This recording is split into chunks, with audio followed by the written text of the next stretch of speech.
Lovely people, তোমরা কেমন আছো? সুরভি দিভাই গুড মর্নিং দিয়ে এই অর্ডারটা করেছিল অ্যানিভার্সারির জন্য, তার হাজবেন্ডকে গিফট দেবে। সুরভি, সত্যি তোমাদের নামগুলো কি সুন্দর।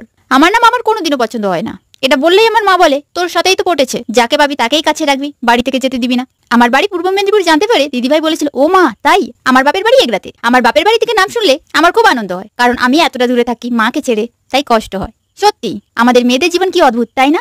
কালকেই আমার ভাইকে বলছিলাম দোতলার রুমে আমার কোনো স্টুডিও বানাবো না, এই রুমটা ছেড়ে কোথাও থাকতে ভালো লাগে না। তারপর দোতলায় বানালে আমি তো এই বাড়ি ছেড়ে কোথাও থাকতে পারবো না, আমার তো প্রচুর কষ্ট হবে, কারণ কাজ ছাড়া ঘরের বাইরে আমি পা রাখি না। কিন্তু কিছু করার নেই, আমাদের সেই যেতেই হবে।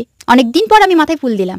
আসলে কালকে আমার বার্থডে ছিল, আর আমার ভাই এই ফুলগুলো আমায় এনে দিয়েছিল। সুস্মিতা বলেছে দি ভাই তোমাদের ওইদিকে বৃষ্টি কেমন হচ্ছে? তেমন হচ্ছে না গো, কিন্তু ঠান্ডা আছে। বাকিরা তোমাদের সবার ওইদিকে কি প্রচন্ড বৃষ্টি হচ্ছে? পুরোনো এই ডিজাইনটা একটু পরিবর্তন করেছি, কোথাও কিছু বাদ দিয়েছি, কোথাও কিছু যোগ করেছি, আবার ঘুরে আবার সেটাতে কালার করেছি, এইরকমই করতে থাকি আমি। দিভাই 2 লাইন লিখে দিতে বলেছিল। তোমাদের কেমন লেগেছে জানিও। দেখা হচ্ছে কালকে।